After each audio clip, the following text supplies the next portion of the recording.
D'accord. Alors, c'est un sujet important parce qu'il intéresse certainement beaucoup de spécialités et le pivot central entre plusieurs spécialités, comme je vous ai dit.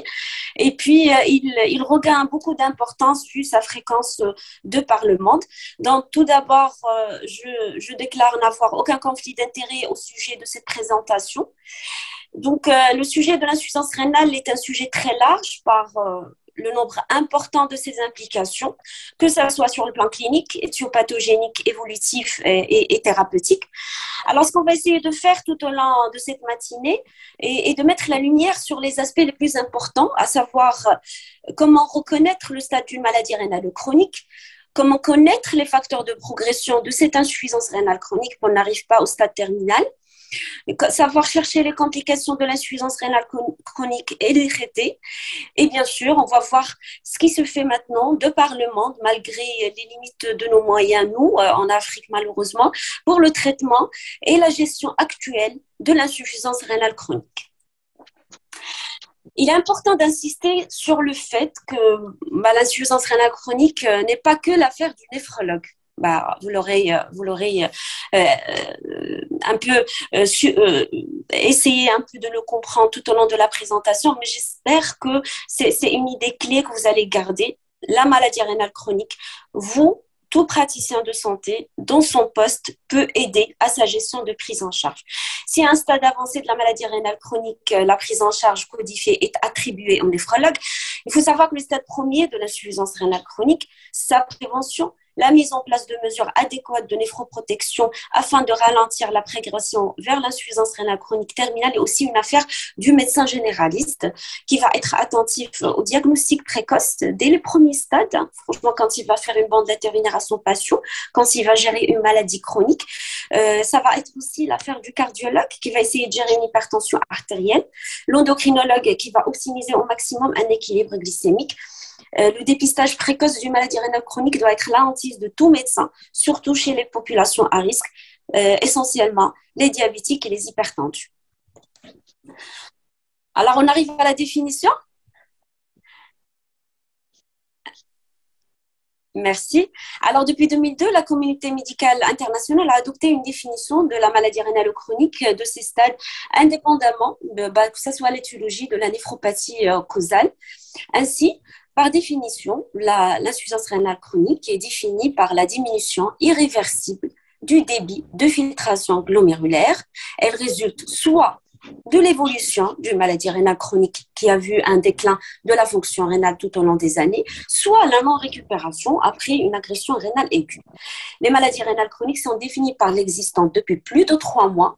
Je prête votre attention sur les 3 mois, qui a depuis 3 mois une insuffisance rénale qui est définie par un débit de filtration glomérulaire qui est diminué, il est inférieur par définition à 60 ml par minute par 1,73 m de mètre carré de surface corporelle et où l'association d'une anomalie rénale morphologique ou histologique significative ou bien associée ou non à une anomalie dans la composition du sang ou de l'urine secondaire à une atteinte rénale.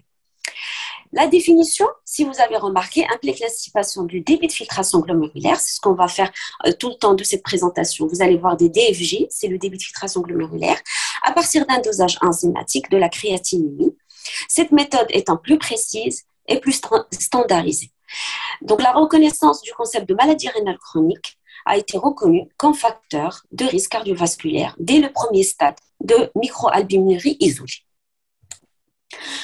Donc, le développement d'une insuffisance rénale chronique est la complication majeure des maladies rénales chroniques et son degré est quantifié en stade, on va détailler tout cela, de sévérité croissante en fonction du niveau de DFG, reflet de la valeur fonctionnelle globale des reins. Voilà la définition.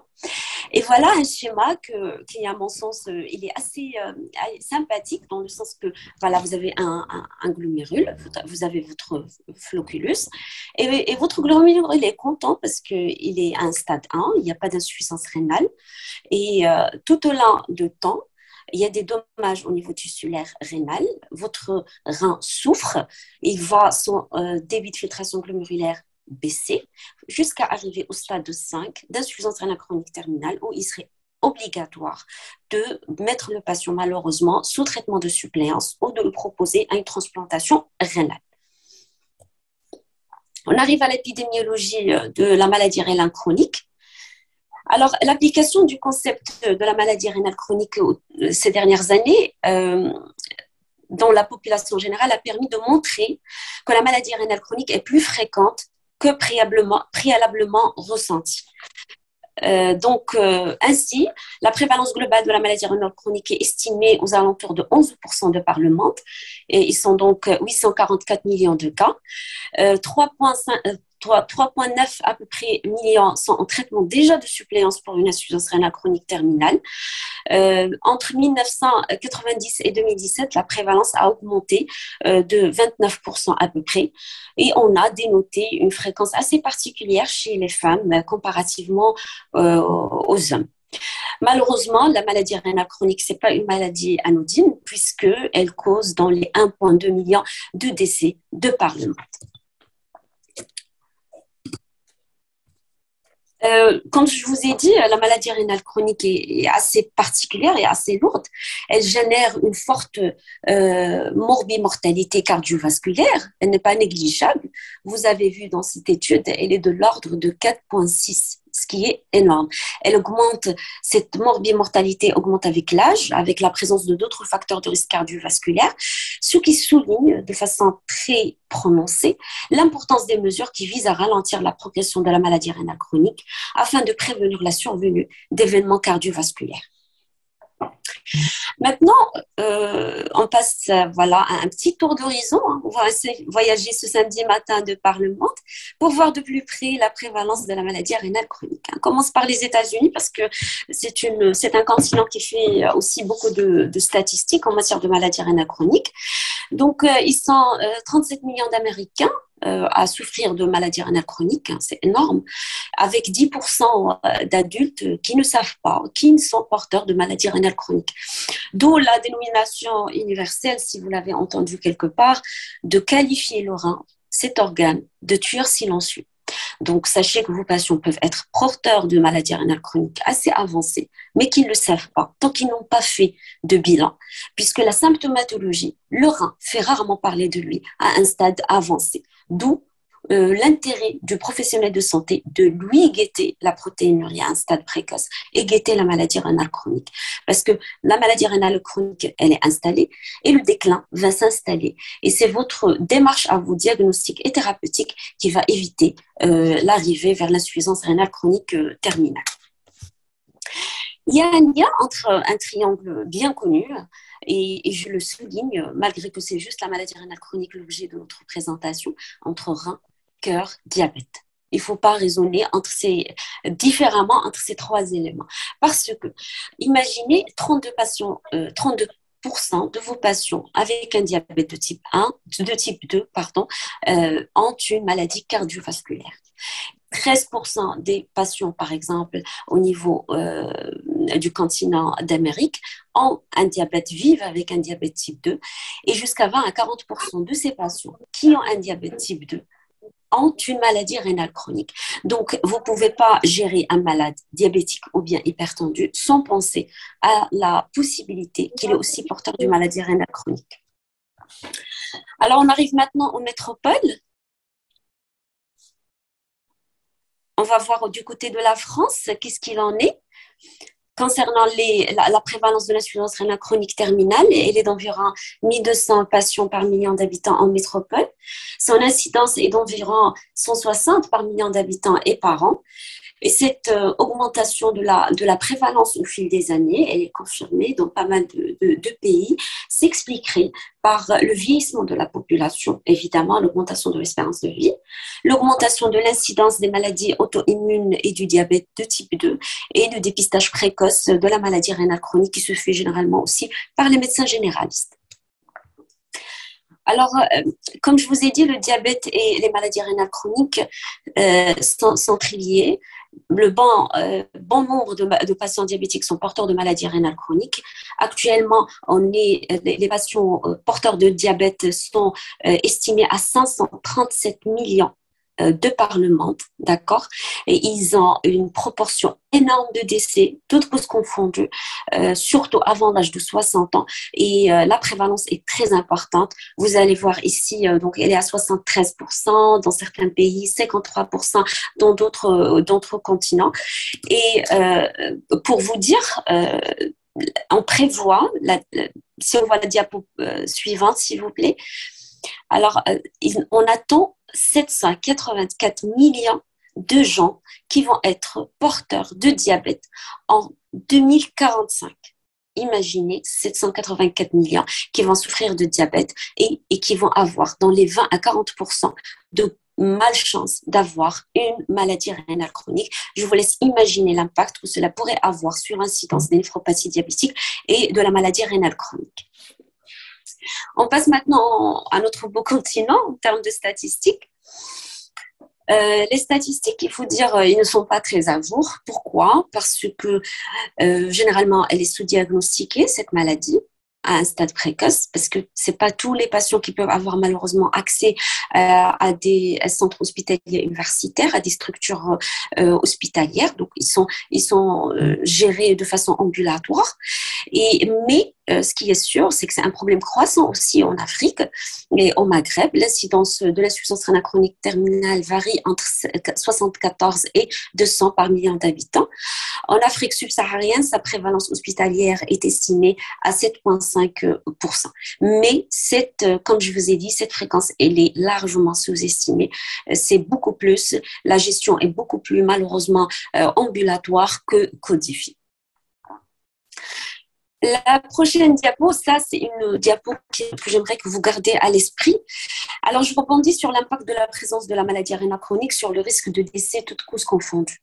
Ainsi, sur cette étude dans le Kidney International, si votre patient n'a pas de néphropathie, son risque annuel il est de 1%, d'accord?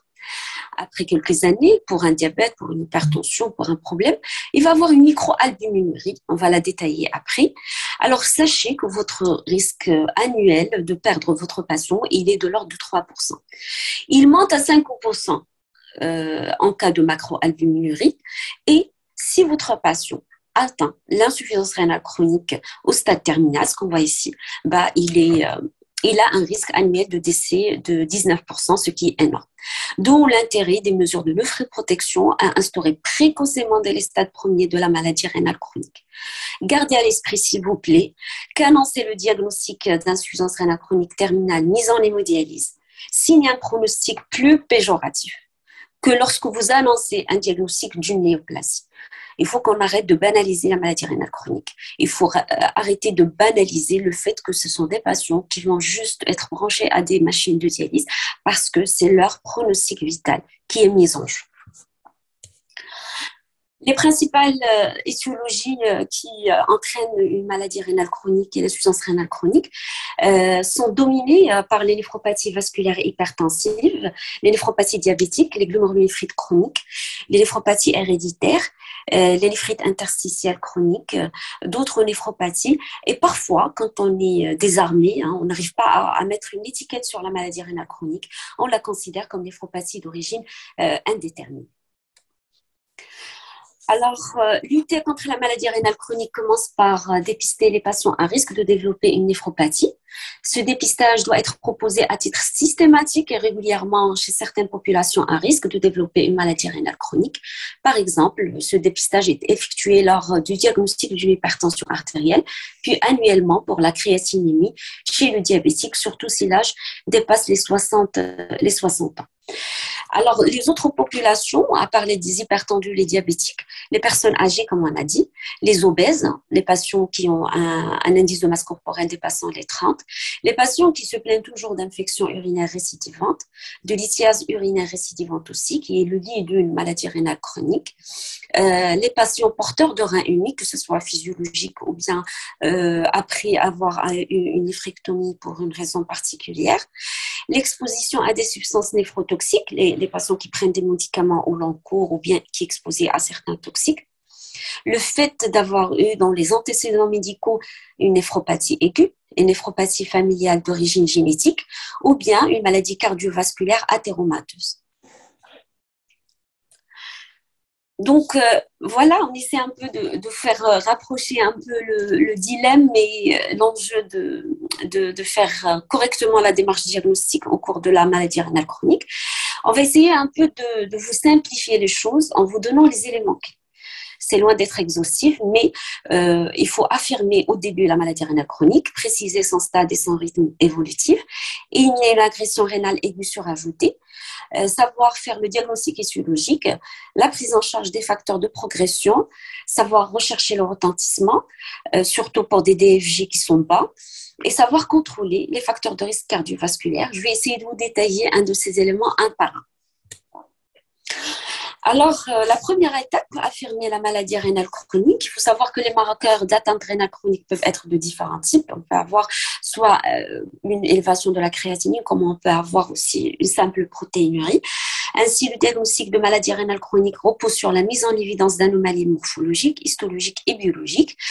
Et il convient de souligner de façon assez simplifiée que pour retenir et affirmer la maladie rénale chronique, il faut que vous ayez depuis 3 mois une idée sur la créatinémie antérieure avec le DFG antérieur. Il faut rechercher si votre patient, il y a 3 mois ou bien plus, a eu une protéinurie. Est-ce qu'il a eu une anomalie au niveau du sédiment urinaire, une hématurie ou bien une leucocyturie, une anomalie morphologique des reins ou bien des voies excrétrices. La chronicité va être retenue devant des critères anamnéstiques à l'interrogatoire, morphologique ou biologique. Alors, à l'interrogatoire, vous allez rechercher l'antécédent de maladie rénale, l'antériorité de créatinémie élevée, de protéinurie comme on a vu. Si vous faites une échographie, vous allez retrouver une diminution de la taille des reins, ça va vous orienter vers la chronicité.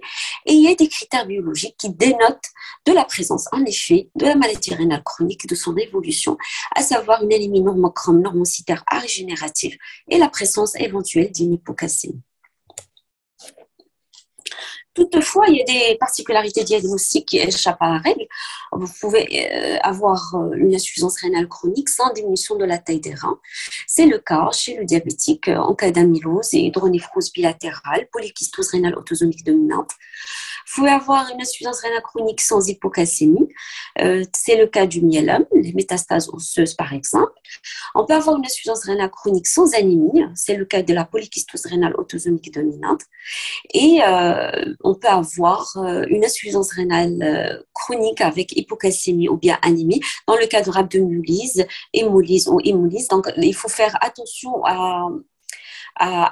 au contexte clinique et il faut le mettre dans un faisceau d'arguments pour retenir la pathologie causale. La deuxième étape, c'est une fois que vous avez la forte suspicion ou bien le diagnostic de la maladie rénale chronique, il faut passer au stade de cette maladie rénale chronique. Il est où votre patient? Vous vous rappelez du schéma assez simple que je vous ai montré au début. Est-ce qu'il est au stade 1, stade 2, stade 3 ou bien stade 5? Donc, la quantification de la fonction rénale de filtration glomérulaire du rein est classiquement utilisée pour estimer le fonctionnement global de cet organe. Donc, ceci ne doit pas occulter les fonctions tubulaires et endocrines, bien sûr, qui sont importantes. On commence par le dosage de la créatinine. Donc, sur votre vous mettez dosage de la créatinémie sérique parce que voilà, vous suspectez aux maladies rénales chroniques. Elle est inversement liée au débit de filtration glomérulaire. Les valeurs normaux varient entre 50 et 90 micromoles par litre chez la femme et 80 et 115 chez l'homme. Ça nous aurait arrangé que la créatinine soit le reflet de la fonction rénale, sauf que c'est un marqueur imparfait de la fonction rénale puisqu'elle dépend d'une production musculaire de la créatinine. Il y a des substances aussi qui interfèrent dans le dosage de la créatinémie, l'acidocétose par exemple, ou bien les prises médicamenteuses. Ça peut être aussi influencé par une production accrue de la créatinine, le cas de la rhabdomyolyse par exemple. Et il y a certains médicaments qui peuvent augmenter la créatinine en l'absence de maladie rénale chronique, tels que la cimétidine ou trimethoprim. Donc, c'est un marqueur qui reste imparfait de la fonction rénale. Alors, le deuxième paramètre pour estimer le débit de filtration glomérulaire, c'est la clairance urinaire de la créatinine sur les urines des 24 heures. Elle est indépendante de la masse musculaire. Il surestime de façon discrète le DFG parce qu'il y a une sécrétion de la créatinine par le tubule qui se fait de façon physiologique. Elle n'est plus recommandée de pratique courante et la fiabilité repose fortement sur la précision du recueil des urines des 24 heures. Alors, le moyen de référence, le gold standard depuis des années, depuis le début, et le plus précis, c'est la mesure du débit de filtration glomérulaire par le calcul de la clairance des substances exogènes.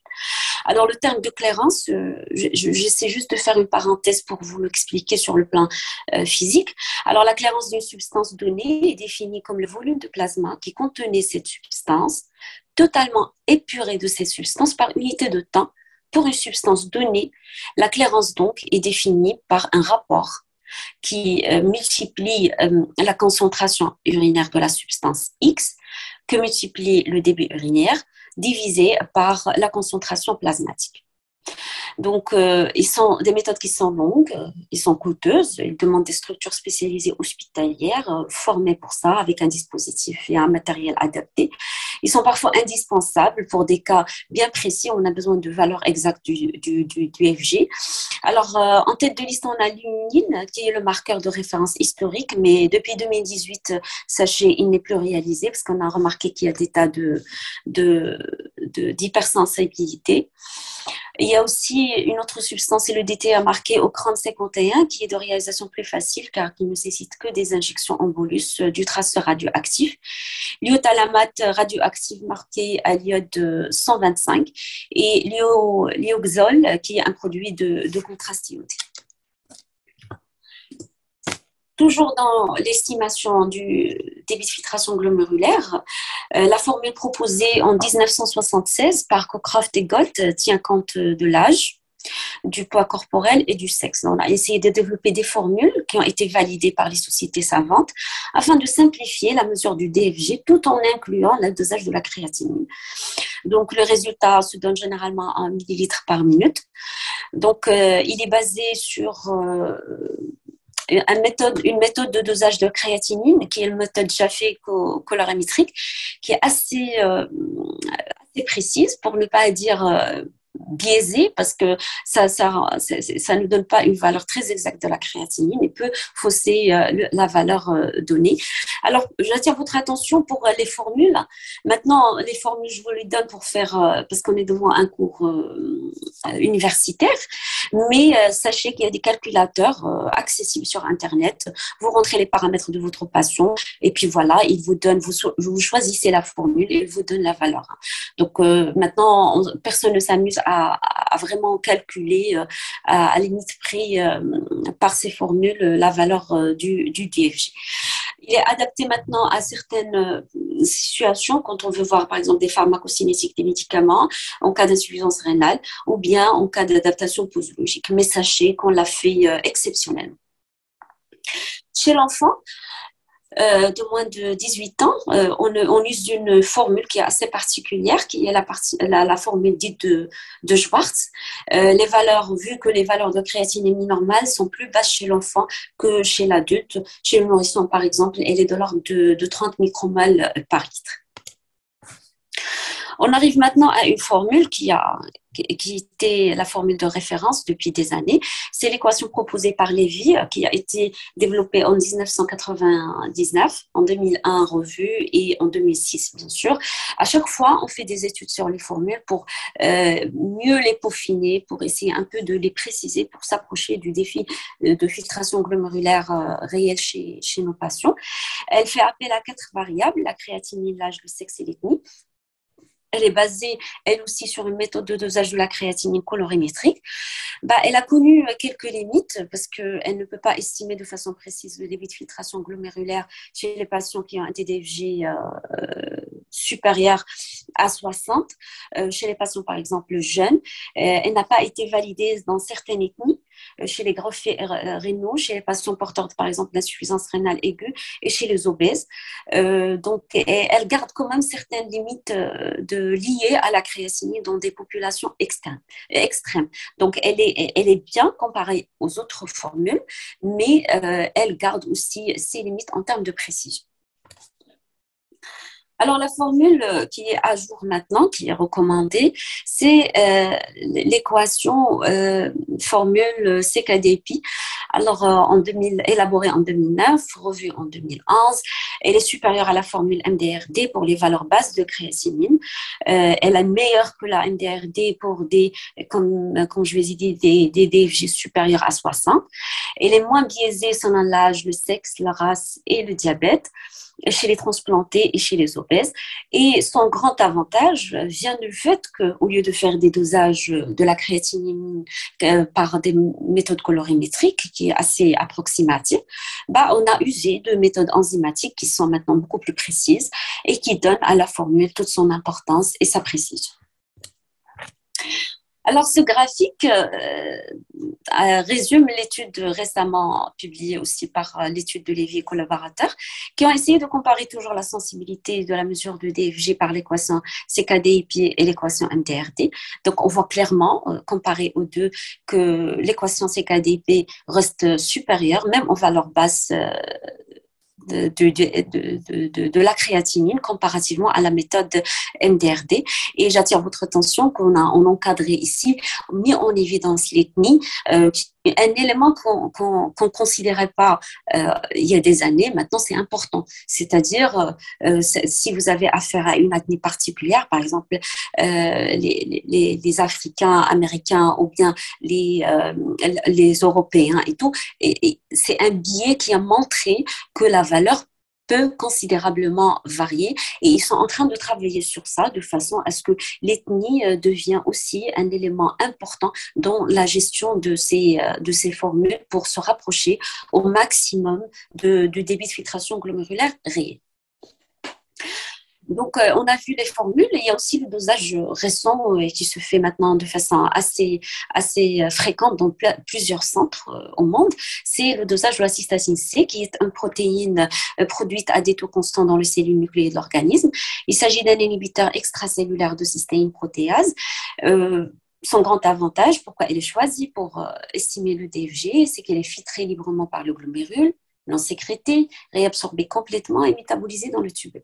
Les concentrations sanguines estiment fonction rénale de façon très précise.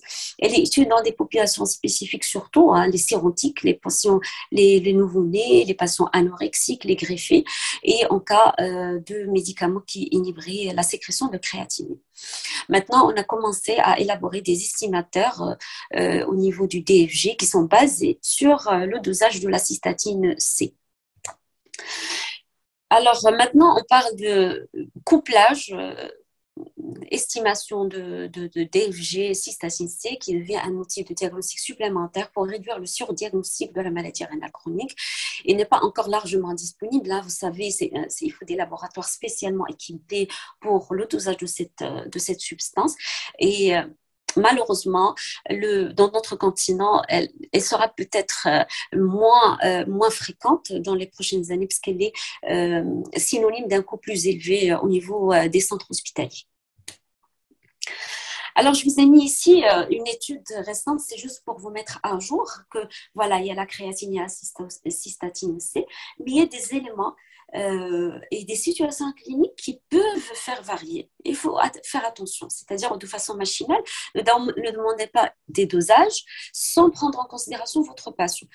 Parce que le dosage de ces deux éléments peut être varié par le statut de votre patient. S'il a par exemple une maladie rénale chronique, ça peut fausser dans un sens ou dans l'autre le dosage de la créatinine ou cystatine C. Si vous avez aussi des patients qui ont une obésité, si vous avez des patients qui ont aussi des prises médicamenteuses particulières. Donc, c'est toujours les mêmes tableaux. Donc, on a vu la faiblesse de vos patients, le statut de vos patients. Il y a aussi les médicaments. Ça se voit sur la diapo suivante. Donc, la créatinine, par exemple, peut être faussée par certains médicaments. par certains antibiotiques. La cystatine C, par exemple, elle est faussée par la présence, par exemple, d'une prise de stéroïdes concomitants. Donc, il est important, comme il y a aussi la conclusion sur la prochaine diapo, il est important. Le but de ces trois diapositives, c'est juste pour attirer votre attention qu'il y a des situations cliniques qui peuvent fausser les dosages. Il faut les prendre en considération. Soit vous espacez le dosage en attendant l'arrêt des médicaments, par exemple, l'amélioration de vos patients, ou bien vous demandez, mais prenez en considération que ça peut être faussé. Alors, donc, moi, je vous ai maintenant fait un survol obligatoire de ces éléments, mais sachez que ces formules d'estimation restent des estimateurs du débit de filtration glomérulaire. Ils ne donnent pas toujours le DFG réel, mais ils sont importants à considérer chez les patients parce que ça vous permet de suivre un seul patient, par exemple. C'est ce qu'on entend par la variabilité individuelle. Je m'explique. Si votre patient vient de façon routinière dans votre consultation tous les 3 mois, par exemple, ça vous permet de façon très claire, puisque vous avez toujours affaire au même patient, de suivre le déclin de votre DFG. Et c'est important. Donc, quoique ils sont biaisés par certaines situations, par certaines études, mais la variabilité individuelle, elle reste extrême chez le même patient. Donc, de façon générale, on retiendra qu'ils ne peuvent pas être utilisés chez l'enfant. Il faut faire la formule de Schwartz. En cas de dénutrition majeure ou de gabarit hors norme, en cas de variation aiguë de la fonction rénale, en cas de cirrhose hépatique décompensée, amyotrophie importante et grossesse. Donc, voilà la classification mondialement c'est bon, merci beaucoup. Alors voilà la classification de la maladie rénale chronique. On parle de stade 1, quand il y a une maladie rénale chronique avec fonction rénale normale, c'est-à-dire vous avez un DFG dépassant les 90. Maladie rénale chronique avec insuffisance rénale légère, quand vous avez des DFG entre 60 et 89. Le stade 3 est scindé en deux. Le 3A, insuffisance rénale légère et modérée, à modérée, entre 45 et 59 de DFG. G3B, insuffisance rénale modérée à sévère entre 30 et 44. On parle d'insuffisance rénale sévère quand vous avez des DFG entre 15 et 29 et insuffisance rénale terminale quand vous avez des DFG inférieurs à 15. Un élément important, s'il vous plaît, c'est la vitesse de progression de la maladie rénale qui est appréciée à partir du DFG estimé. Le déclin annuel du DFG a été clairement établi par l'HAS. Le déclin annuel est dit physiologique. Il est observé après 40 ans. Il est estimé à moins 1 ml par minute par 1,73 m² par an. D'accord? C'est physiologique. Alors, quand vous avez un déclin entre 1 et 5, il s'agit d'un déclin annuel modéré. Le déclin, il devient rapide quand il est supérieur à 5 ml par minute par 1,73 m² par an. Pourquoi je vous parle de cela? Parce que, imaginez une néphropathie diabétique mal équilibrée, progresse de 1 ml par minute par mois, soit 12 ml par minute par an. C'est énorme. Les polykystoses rénales secondaires, par exemple, en mutation les plus graves, progressent de 0,5 ml par minute par mois, soit 6 ml par minute par an. Donc, si vous voyez un diabétique qui fait un déclin rapide, il faut savoir qu'on n'est pas efficace sur le plan thérapeutique et néphroprotection et essayer de rectifier le tir pour éviter l'insuffisance rénale chronique terminale. La maladie rénale chronique a aussi fait attention ces dernières années à l'albuminurie et la protéinurie, qui sont des pierres angulaires pour la classification des stades de la maladie rénale chronique à côté du DFG. Ainsi, vous voyez que plus votre patient, sur la diapo suivante, plus votre patient aura une albuminurie élevée, avec des DFG élevés, avec des DFG bas, le patient serait plus à risque de faire une maladie rénale chronique au stade terminal. Et bien sûr, il va avoir plus de mortalité, plus de complications cardiovasculaires. Et il faut faire attention à coupler la demande du DFG avec une protéinurie, une albuminurie au niveau urinaire. On arrive maintenant à la troisième étape, qui est celle du diagnostic étiologique, parce que voilà, quand on a étiologie qui entretient cette maladie rénale chronique, on peut bien sûr agir sur cela et arrêter l'évolution de la maladie rénale chronique, surtout au stade premier, stade précoce.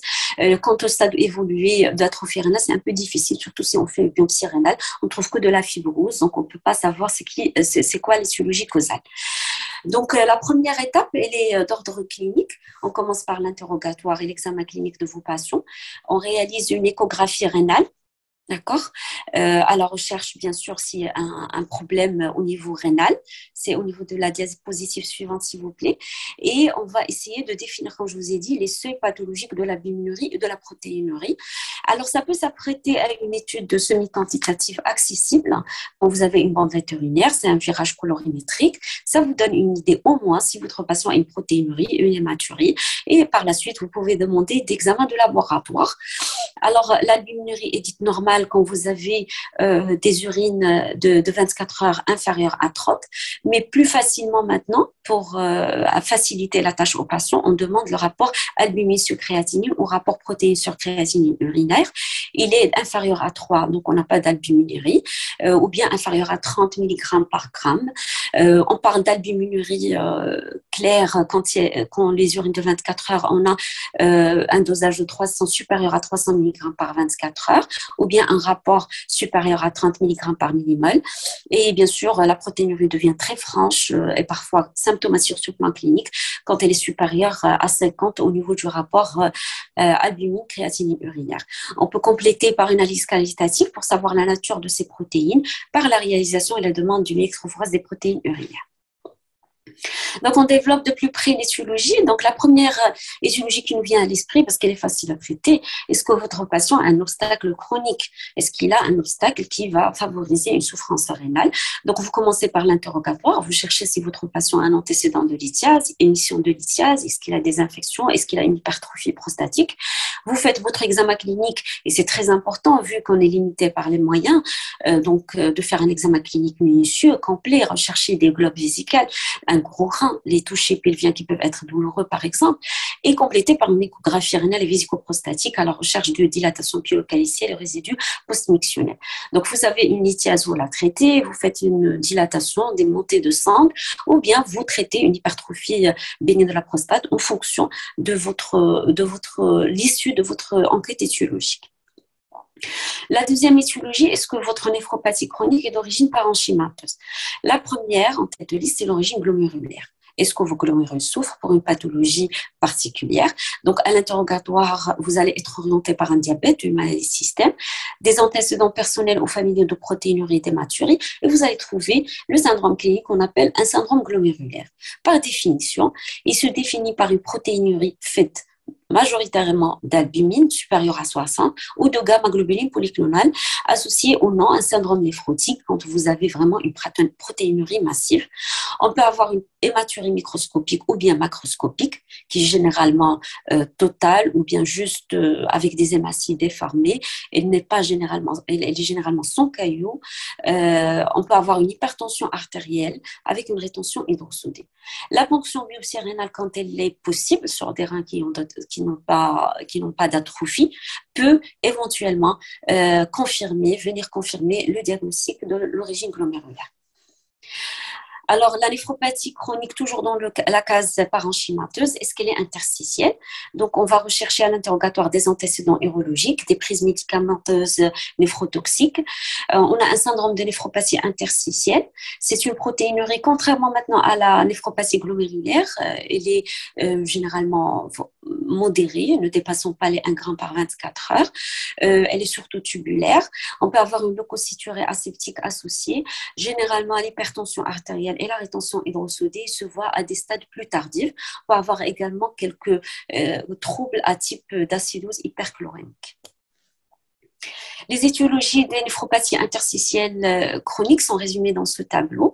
Donc, on peut avoir des infections urinaires hautes qui vont donner des néphropathies au long cours, favorisées par une malformation urologique ou des lithiases.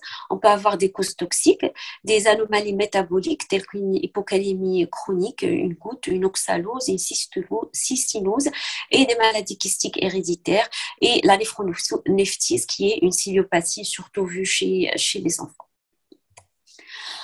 On arrive maintenant à l'origine vasculaire donc, de cette néphropathie chronique. Donc, à l'interrogatoire, on recherchera une hypertension artérielle ancienne, mal contrôlée, des facteurs de risque vasculaires, des antécédents cardiovasculaires si votre patient a déjà fait un accident vasculaire cérébral, une coronaropathie artérite. Parfois, il y a des éléments, des petites finesses qu'on a appris au fil des pratiques médicales. C'est par exemple si vous mettez vos patients sous bloqueur du système rénine-angiotensin et vous voyez qu'ils ont une dégradation rapide de la fonction rénale est très importante. En l'absence de déshydratation extracellulaire, ça peut orienter vers l'étiologie vasculaire. On recherchera à l'examen clinique une abolition des peaux, et s'ouvre sur les trajets vasculaires et des anomalies vasculaires au fond de lui. Les examens complémentaires, on demandera une échographie couplée au Doppler des artères rénales qui va rechercher les signes directs et indirects des sténoses des artères rénales avec mesure des index de résistance vasculaire. On va évaluer le retentissement surtout cardiaque de cette hypertension artérielle. On cherchera des hypertrophies ventriculaires gauche et à l'ECG et on demandera une échographie transthoracique. Les néphropathies vasculaires, il faut le savoir, associées à des degrés divers des sténoses, des artères rénales, une néphroangiosclérose au niveau parenchymateux rénal. Alors maintenant, est-ce que cette néphropathie est d'origine héréditaire? C'est pas un volet à négliger, parce qu'il faut rechercher devant tout patient qui se présente chez vous en consultation des antécédents familiaux de néphropathie qui va, une fois le diagnostic établi, vous poussera à faire bien sûr l'arbre généalogique et faire un conseil génétique à votre patient. C'est obligatoire. Alors, les étiologies les plus fréquentes de maladies rénales chroniques chez l'adulte sont dominées par la polykystose rénale autosomique dominante et le syndrome d'Alport lié à l'X. Donc, on a vu l'étiologie, on a essayé un peu de la voir, on a stadifié la maladie rénale chronique, on a fait son diagnostic. Maintenant, on arrive à un enjeu majeur dans la prise en charge de la maladie rénale chronique, c'est celui d'instaurer le plus tôt possible des mesures de néphroprotection. Donc, il faut contrôler bien sûr votre pression artérielle, diminuer la protéinurie par l'utilisation généralement de bloqueurs du système rénine-angiotensin. Il faut bien sûr prévenir les épisodes de souffrance rénale, d'insuffisance rénale aiguë. Il faut faire des mesures d'hygiène de vie quotidienne, de diététique, d'arrêter bien sûr un tabagisme et de contrôler un diabète pour garantir la non-aggravation de la maladie rénale chronique. On passe premièrement par le contrôle de la pression artérielle.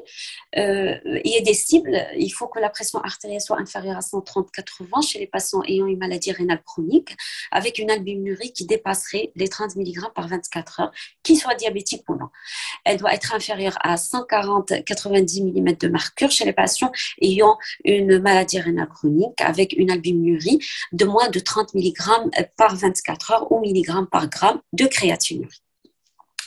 De ce fait, les guidelines, en fait, les CADIGO 2021, c'est pour dire les sociétés qui généralement lancent au niveau mondial les recommandations de prise en charge de ces malades et des patients porteurs de maladies rénales chroniques. Il faut en première ligne utiliser des inhibiteurs, bien sûr, et des bloqueurs du système rénine-angiotensin. Il faut augmenter de façon progressive ces médicaments pour atteindre les objectifs qu'on a vus avant. Donc, c'est ça, les piliers de la prise en charge qu'on va détailler. Et bien sûr, il faut privilégier pour un meilleur confort aux patients, une meilleure observance que vos patients prennent des prises uniques. C'est-à-dire, essayez pas de vous donner à votre patient une multitude de traitements. Essayez de les englober dans une seule prise, un seul médicament qu'on va englober peut-être 2 éléments ou bien 2 formes pharmaceutiques pour essayer un peu de garantir l'adhérence à ce traitement à vie que votre patient va prendre.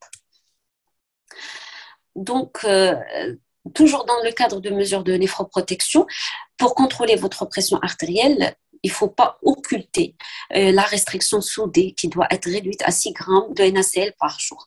Vous pouvez vérifier l'adhérence au régime hyposodé de vos patients par la mesure de la natriurése des 24 heures. Donc, si vous avez 1 gramme d'apport de sel ingéré, il faudrait savoir que ça correspondrait à 17 millimoles de sodium urinaire. Si votre patient il a des œdèmes, il n'a pas de pression artérielle contrôlée, et vous lui dites, si vous êtes adhérent, et il vous dit oui, je suis adhérent, sachez qu'il y a un moyen au niveau de la natriurése 24 heures qui vous permet de contrôler en effet si votre patient observe sa prise en selle. Il faut réduire bien sûr l'obésité, il faut pratiquer une activité physique régulière, il faut réduire la consommation d'alcool et de tabac.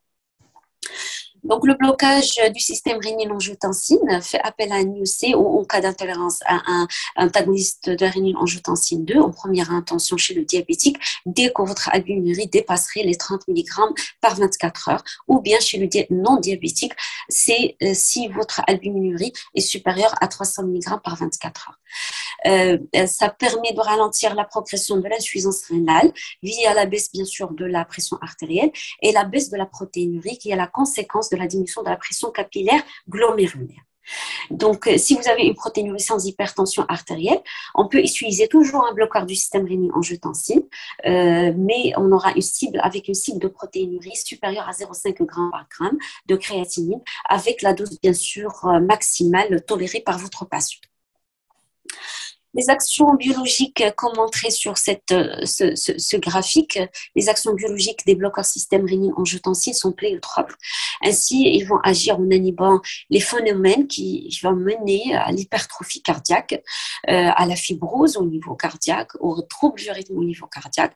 Ils vont aussi agir de façon positive sur le stress oxydatif au niveau systémique, sur la vasoconstriction et surtout au niveau glomérulaire, sur la pression intraglomérulaire, avec la rétention hydrosodée via des mécanismes d'inhibition de tout un processus qui a visé à un relâchage beaucoup plus important et une sollicitation de ce système sympathique.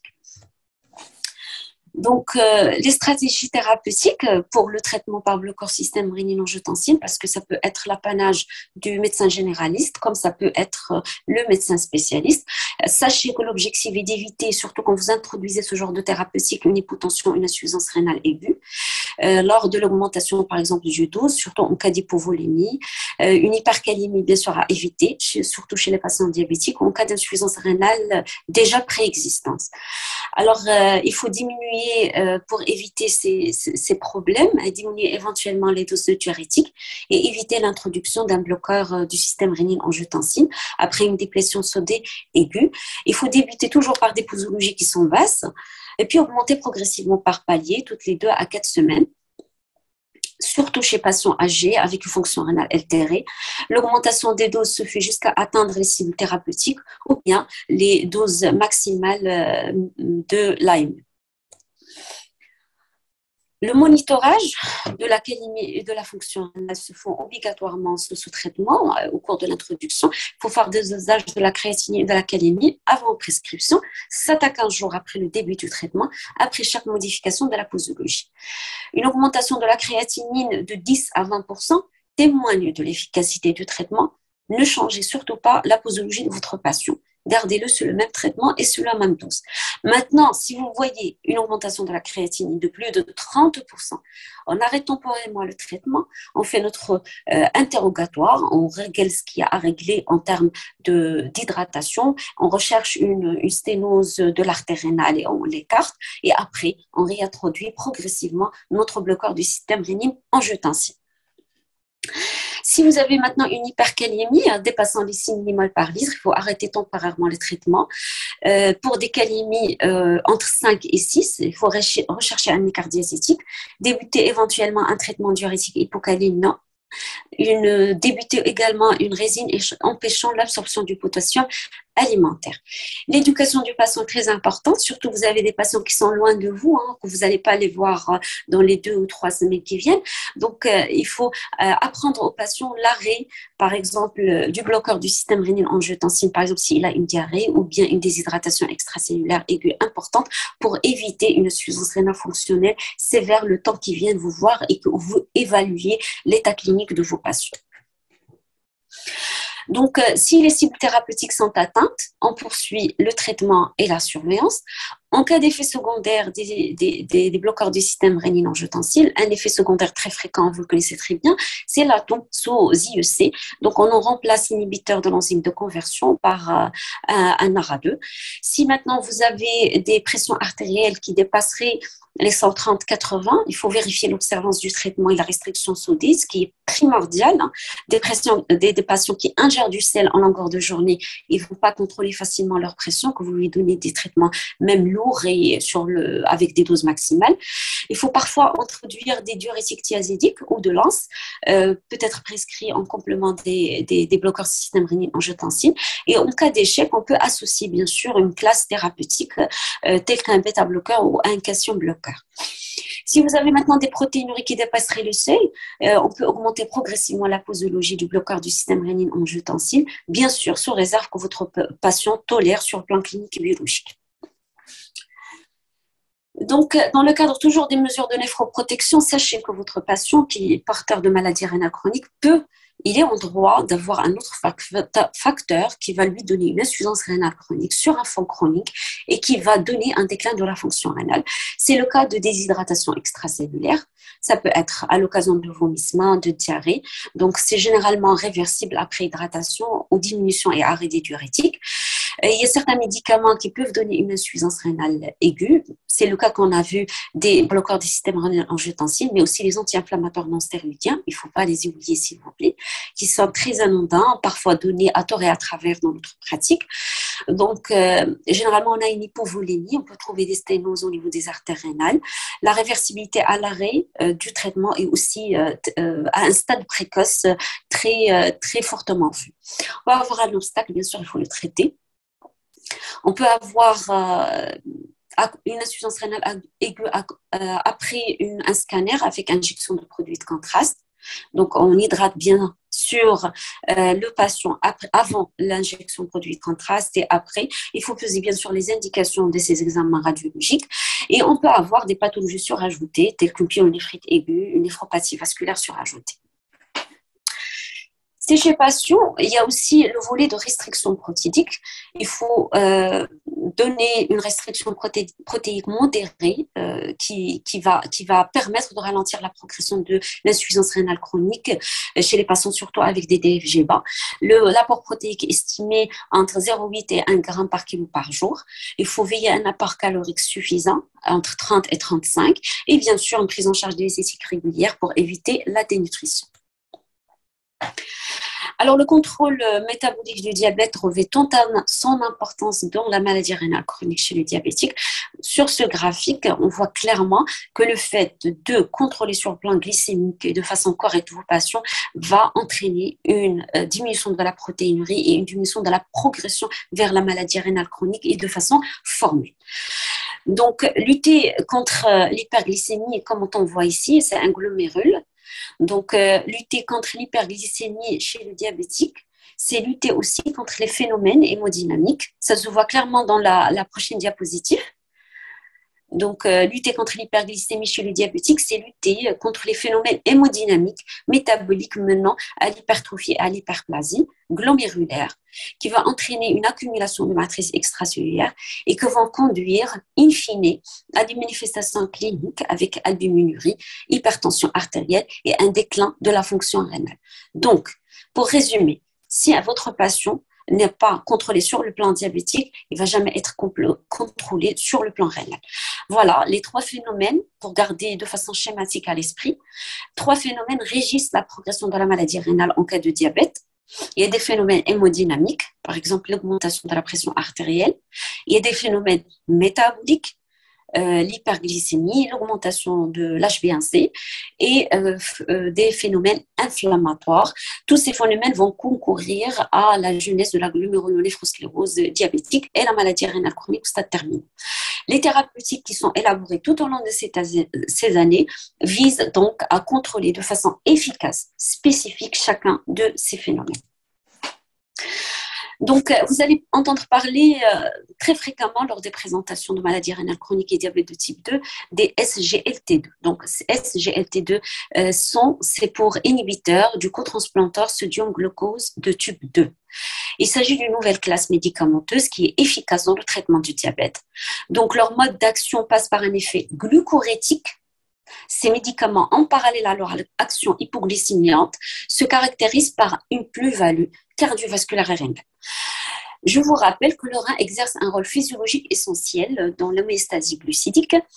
D'autre part, le rein, il est à la fois producteur au niveau du cortex et consommateur au niveau médulaire, rénal, de glucose.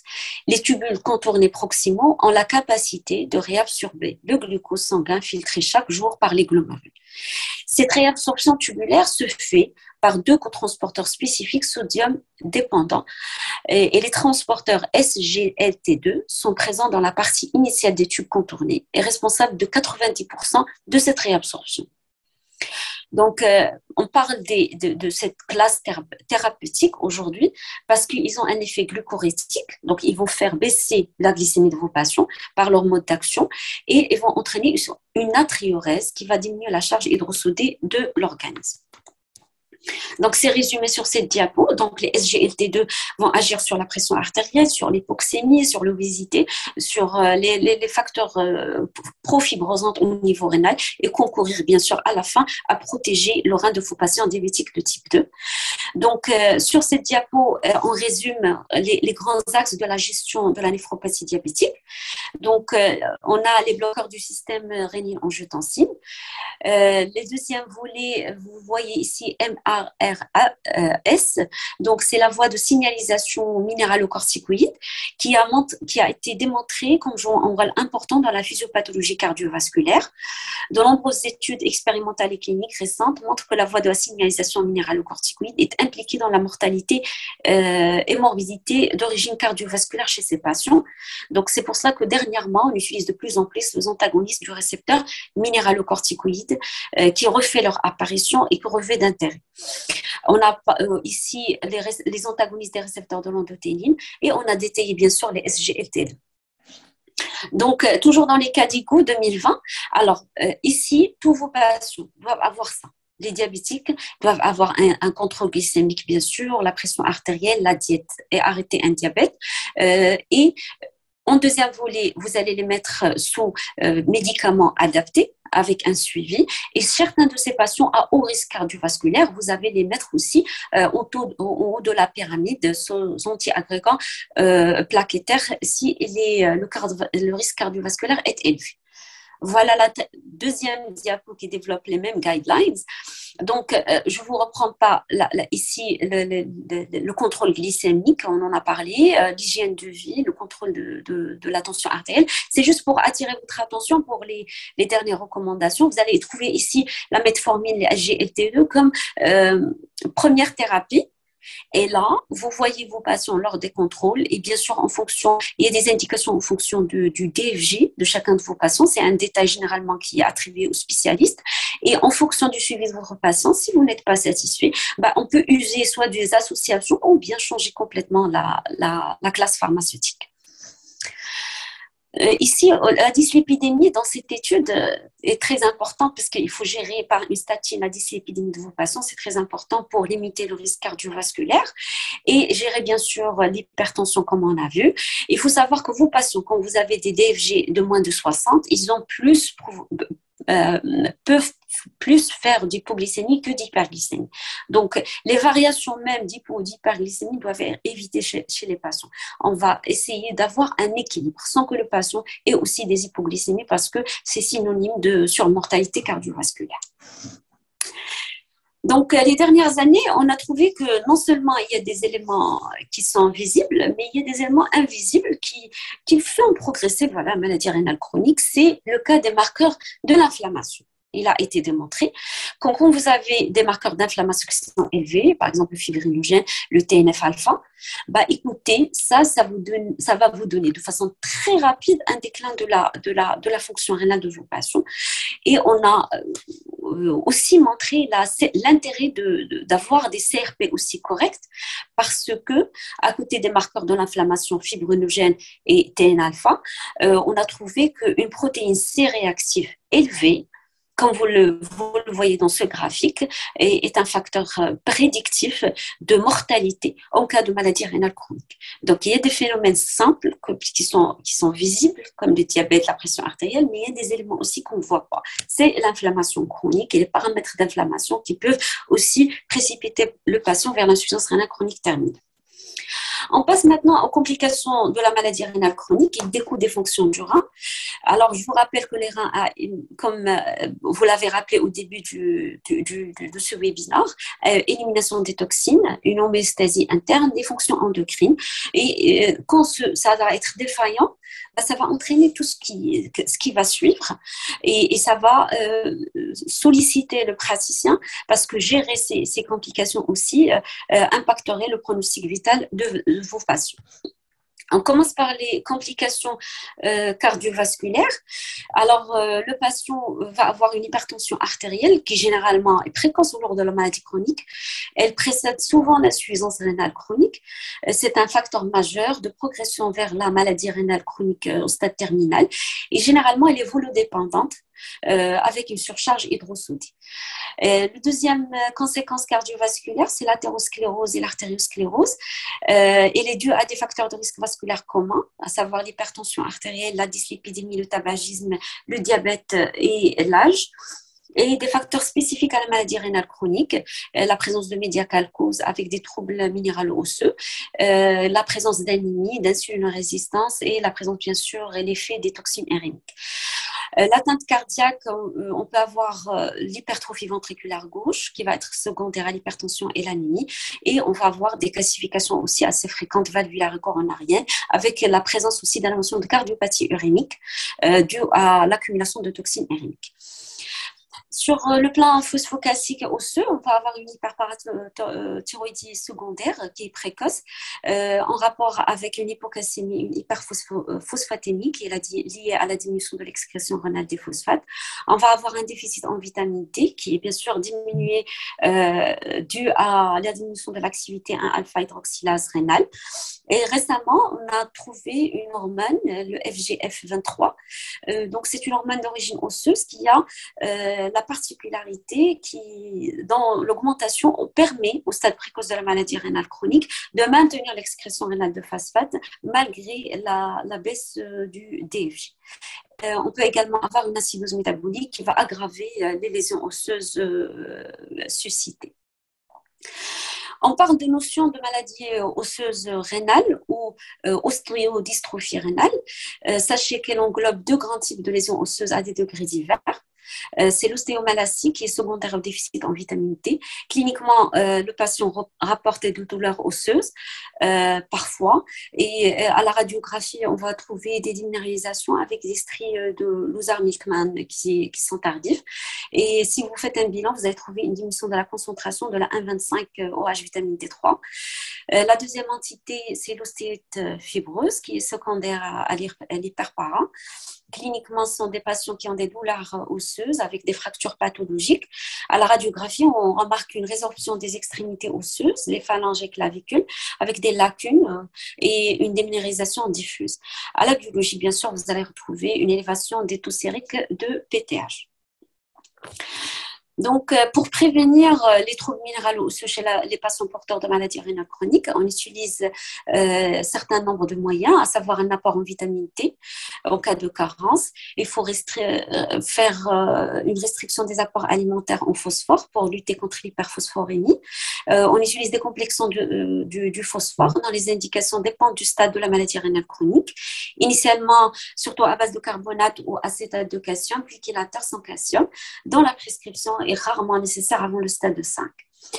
Les gels d'aluminium sont abandonnés il y a un certain nombre d'années. Il faut veiller à des apports calciques variant entre 1 et 2,5 grammes par jour en calcium élément. Et on utilise des dérivés actifs de la vitamine D, voire des calcimémétiques dans certains cas, en cas d'hyperparathyroïdie non contrôlée en dialyse, mais c'est l'apanage bien sûr du spécialiste. Donc, les traitements, une fois des troubles minéraux osseux installés, bon, comment les traiter, parce qu'on a vu le volet de la prévention, mais une fois installés, il faut veiller à avoir des calcémies normales, une phosphatémie normale, une parathormone normale avant le stade de dialyse, puis entre 2 et 9 fois la limite normale supérieure chez le patient en dialyse. Parfois, on utilise la parathyroïdectomie en cas d'hypertrophie parathyroïdienne secondaire qui va échapper au traitement médical. Les troubles et les complications métaboliques aussi de la maladie rénale chronique se voient aussi sur le plan acido-basique, puisqu'une acidose métabolique en rapport avec un défaut d'élimination de la charge acide peut être vue à un stade précoce de la maladie. Elle est en règle modérée au stade premier. On a une diminution des bicarbonates, augmentation faible du tronc anionique et le pH, comme je vous ai dit, peut être conservé jusqu'à des stades avancés de la maladie rénale chronique. Donc, l'acidose métabolique, elle est importante à corriger puisqu'elle va entraîner un catabolisme protéique musculaire excessif, une aggravation des lésions dystrophie rénale, une majoration du risque d'hypercalémie, une insulinorésistance et vont concourir après à une surmortalité chez vos patients porteurs de maladies rénales chroniques. Leur prévention passe par une correction des bicarb. Donc, l'objectif, c'est avoir des bicarbonatémies supérieures à 22. On utilise des alcalinisants de type bicarbonate de sodium, soit sous forme de gélule, ou bien sous forme de boisson hydrique, l'eau de Vichy ou équivalent, à boire de façon journalière pour contrecarrer l'acidose. Donc, on passe à la dénutrition protéo-énergétique chez les patients porteurs de maladies rénales chroniques. Ils requièrent une prise en charge diététique adaptée. Donc, il faut assurer des apports caloriques suffisants chez ces patients. Ils doivent dépasser les 30 kilocalories par kilo par jour. Il faut éviter, bien sûr, les carences protéiques parce que vous allez les priver d'un certain nombre d'aliments. Il faut intégrer la correction des troubles phosphocalciques et de l'acidose métabolique dans cette prise en charge diététique. Donc, à côté de la dénutrition protéino-énergétique, il y a aussi l'hyperuricémie qui est très fréquente au cours de l'insuffisance rénale chronique. Mais la plupart des patients hyperuricémiques restent asymptomatiques et ne doivent pas être traités. Si vous avez le cas d'une crise de goutte, vous mettez vos patients sous allopyrinol, sous régime alimentaire et sous hydratation. Donc, à côté de la dénutrition protéino-énergétique et l'hyperuricémie, l'hyperlipidémie aussi est très fortement vue chez les malades insuffisants rénaux chroniques. Il faut faire un régime hypolipémiant et user de statine. Les fibrates sont indiquées pour les hypertriglycérémies extrêmes et bien sûr, il faut surveiller leur utilisation sur le plan clinique et biologique. La cible étant d'avoir des LDL cholestérol inférieurs à 1 gramme par litre. Chez les patients porteurs de maladies rénales chroniques, il a été démontré par plusieurs études qu'ils ont une modification des hormones sexuelles. Ils peuvent avoir des cas d'hypofertilité, des cas de dysménorrhée. Il faut savoir les rechercher, briefer vos patients et essayer un peu de les corriger. Donc, on passe aux conséquences hématologiques de la maladie rénale chronique. Les hémorragies sont plus fréquentes au cours de l'insuffisance rénale chronique. Seul l'hémostase primaire est anormal. Le temps de saignement est allongé du fait du défaut d'agrégation plaquettaire et d'une baisse de l'hématocrit. Les héparines fractionnées de bas poids moléculaire sont contre-indiquées lorsque vos DFG sont inférieurs à 30 du fait de leur élimination rénale qui entraîne un risque d'accumulation. De même, aucun de nouveaux agrégants anti-agrégants, anticoagulants ne peut être utilisé en cas de maladie rénale chronique stade 4. On passe aux conséquences hématologiques. Donc, alors, je vous ai dit qu'il y a des fonctions endocrines et ça passe par l'érythropoïétine, cette hormone qui, depuis des années, a montré un déficit au niveau des maladies rénales chroniques. Et chez ces patients, ils sont pour la plupart porteurs d'anémie. Il y a aussi la carence au niveau martial, ce qui entraîne au long cours une anémie normochrome normocytaire qui vient s'installer de façon définitive chez les malades en insuffisance rénale chronique terminale. Donc, les cibles thérapeutiques, les objectifs thérapeutiques sont essayer de contrecarrer le déficit en érythropoïétine, de contrecarrer la carence martiale et de contrecarrer, bien sûr, tout ce qui peut interférer, telle qu'une inflammation, avec l'anémie chez les maladies rénales, chez les patients porteurs de maladies rénales chroniques. Donc, sur ce graphique, donc plus votre patient verra sa fonction rénale se détériorer, puis il est sujet à avoir une anémie. Donc, elle va être beaucoup plus profonde, beaucoup plus présente, beaucoup plus fréquente chez ces patients. Donc, il faut savoir la diagnostiquer et la prendre en charge. L'origine rénale de l'anémie est affirmée par généralement un caractère arégénératif, des taux d'urétique qui sont bas, le caractère normochrome, absence de carence martiale associée généralement, le caractère normocytaire, absence de carence en folate et vitamine B12, et l'absence bien sûr d'événements, comme je vous ai dit, qui peuvent contrecarrer et interférer dans cette anémie, la présence d'une inflammation, la présence d'hémorragie, donc il faut les rechercher pour les corriger. Donc, les 3 volets de prise en charge jusqu'à présent à notre disposition, c'est l'érythropoïétine, ça voilà des injections, c'est la thérapie martiale et la transfusion, elle est vraiment réservée dans des cas particuliers. Je vais vous en parler par la suite. Donc, pour ce qui est de la carence martiale, les coefficients de saturation de la transférine doit être supérieur à 20% et il faut viser des ferritinémies supérieures à 200. Il faut débuter un traitement spécifique dès que votre hémoglobine est inférieure à 10. L'administration d'agents stimulant l'érythropoïèse, érythropoïétine recombinante ou d'un agent dérivé de l'érythropoïétine, mais dont la structure a été modifiée afin d'en augmenter la durée de vie par voie sous-cutanée, vise à une obtention d'une hémoglobine entre 10 et 12 grammes par décilitre. Donc, comme je vous ai dit, la transfusion de culot globulaire est rare, mais doit être limitée franchement à des situations urgentes, en particulier chez les patients qui peuvent être candidat à un projet de greffe rénale, de transplantation rénale, et que le fait qu'ils soient polytransfusés diminuerait leur chance d'avoir un greffon et va les hyper-immuniser.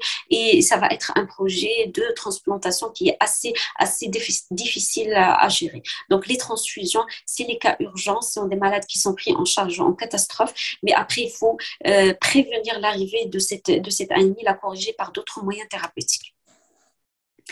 Ces patients aussi sont sujets à un déficit immunitaire, ils sont vulnérables aux infections et ils ont une réponse atténuée aux vaccinations. Donc, il y a un agenda vaccinal qu'on respecte chez tous les patients de maladies rénales chroniques. Il faut les vacciner de façon annuelle contre la grippe, il faut les vacciner contre le pneumocoque, surtout chez les patients dialysés susceptibles d'être transplantés, et bien sûr, vacciner contre l'hépatite B dès le stade de 3B de la maladie rénale chronique. Donc, parmi les troubles hydroélectrolytiques, une rétention hydrosodée est présente, et ceci dès le stade précoce de la maladie rénale chronique, mais cette rétention reste très modérée jusqu'au stade préterminal. En cas de déplétion ou de surcharge hydrosodée aiguë, la capacité des reins à adapter le bilan hydrosodé pour maintenir la stabilité de la composition corporelle était diminuée.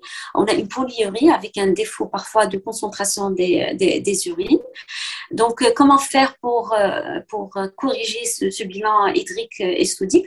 Donc, on évite les apports sodés excessifs, sauf dans de rares cas de néphropathie avec perte de sel, et réduire au maximum les apports hydriques excessifs, surtout à la phase terminale, qui vont être la source d'une hyperhydratation intracellulaire et donner une hyponatrémie au niveau biologique. Donc, un autre élément, c'est l'hypercalémie qui est favorisée par l'acidose métabolique, est favorisée par les prises médicamenteuses, comme on a vu, et un diabète est aussi associé à une hypercalémie, souvent associé à un profil d'hyporénéisme, hypoaldostérénisme. L'hypercalémie, vous le connaissez, vous l'avez étudié dans vos bouquins de sémiologie, c'est à partir de 6 de millimoles par litre qu'on a une arythmie au niveau de l'ECG. On va avoir des ondes de T pointues et bien sûr, ces troubles hydroélectrolytiques vont être le lit d'arrêt cardiaque qui peut être brutal chez les patients. La diapo, s'il vous plaît, suivante. Donc, c'est ce que j'ai dit, c'est à partir de 6, donc vous avez les troubles du rythme, c'est ce qui est montré sur, c'est juste pour que vous le gardiez à l'esprit. Donc, si vous avez des hypercalémies à 6, il faut faire un ECG à vos patients et guetter un trouble du rythme et pour ne pas avoir un arrêt cardiaque. Alors, sur ce graphique, c'est juste pour vous attirer votre attention, l'hypercalémie est responsable d'une surmortalité, toute cause confondue, qui soit diabétique votre patient, qui soit porteur de, voilà, HF, c'est pour heart failure, c'est pour l'insuffisance cardiaque. Donc, toute cause confondue, si vous avez une hypercalémie, c'est très péjoratif pour votre patient. Donc ici, je passe aux moyens thérapeutiques. Donc ça passe par la diète, bien sûr, parce que le régime alimentaire de l'hypercalémie est important. Donc ici, je vous ai dressé les dernières recommandations en matière de contenance des fruits et végétaux et autres aliments en matière de contenance en potassium. Donc, mais ce régime, il est un peu difficile à faire parce que premièrement, le régime alimentaire, il est très influencé par la culture de toutes les populations. Et puis parfois, ça expose les patients aussi à des carences, donc c'est pas négligeable. Donc oui pour la diète, oui pour le régime, mais il faut dire que parfois sur le plan pratique, on n'atteint pas les cibles thérapeutiques. Donc, il y a de nouveaux chélateurs de potassium qui ont vu le jour ces derniers temps afin d'optimiser la tolérance, c'est-à-dire le patient, il est mis sous diète, mais en même temps, on lui donne un chélateur, c'est-à-dire sous forme de poudre ou bien de voie orale, qui va mélanger, qui va prendre de façon quotidienne pour ne pas avoir des hypercalémies. Ici, je vous ai mis ce qui est récent, en fait, c'est la découverte du pâtiromère. Le SZC, c'est pour sodium zirconium cyclosilicate, et le SPS, c'est pour polystyrène sulfonate. Alors, chacun de ces médicaments a un mode d'action et un mécanisme différent, particulier. Il agit soit sur le plan colique, à un délai particulier, sur le plan intestinal, pour chélater la réabsorption du potassium.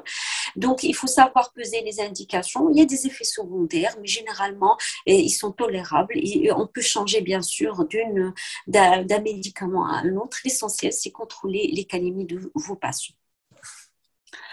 Donc, voilà, j'arrive un peu aux dernières diapositives de cette présentation.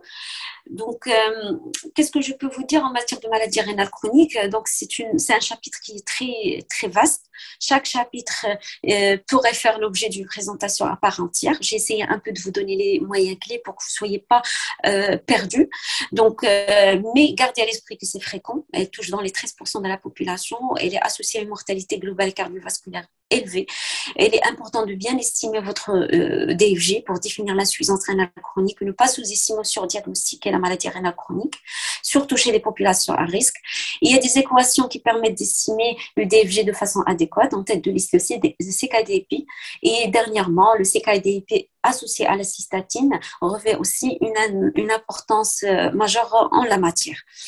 Donc, une prise en charge précoce est nécessaire pour instaurer les traitements néphroprotecteurs et ralentir la progression de la maladie rénale chronique terminale.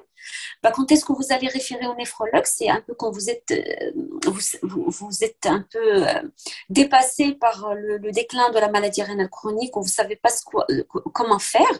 C'est quand vous avez des DFG inférieurs à 30, quand vous avez une diminution supérieure égale à 25 de votre débit de filtration glomérulaire, quand vous avez une diminution soutenue du DFG de plus de 5 ml par minute par an. Et quand vous constatez au fil de votre suivi de votre patient que voilà, votre patient, il continue, vous avez instauré un traitement et il continue à vous faire des albuminuries de plus en plus importantes et de plus en plus fortes. Donc là, vous le référez au néphrologue pour qu'il essaie un peu de gérer la maladie rénale de façon appropriée. Voilà votre patient, il est au centre et voilà nous tous. Donc, on doit l'éduquer, ce patient. Il doit savoir ce qui fait du mal à son rein. Par exemple, je vous parle des herbes, les infusions, c'est très courant chez nous. Je vous parle aussi d'un patient qui va contrôler correctement son diabète et son hypertension. Je vous parle du médecin généraliste qui va faire une bandelette urinaire chez son patient et référer peut-être et demander une créatinine. L'endocrinologue qui va gérer son diabète, le cardiologue, le pharmacien qui va peser les indications on ne peut pas donner des médicaments qui sont néphrotoxiques sans avoir une ordonnance, sans peser le pour et le contre de la prescription. Le nutritionniste qui va nous aider pour l'hypercalémie. Les médias qui doivent normalement parler de la maladie rénale chronique de façon périodique, le rendre accessible aux patients, à la famille des patients. Et bien sûr, tout ça dans le cadre d'une médecine préventive, parce que le mot d'ordre, c'est essayer un peu de prévenir les maladies rénales chroniques, mais si on ne peut pas les prévenir, au moins les limiter en matière de progression pour essayer de ne pas avoir beaucoup de patients en insuffisance rénale chronique terminale, d'autant plus que on n'est pas malheureusement dans une démarche où on fait beaucoup de transplantation, où on fait beaucoup de greffes rénales, où on a des structures adaptées pour la dialyse tout au long du processus de soins. Donc, il faut faire attention à la prévention. Donc, je termine sur ce note de ce grand savant qui a su relativiser un peu l'humanité et qui nous dit que voilà, une personne intelligente règle le problème, mais une personne avertie le prévient.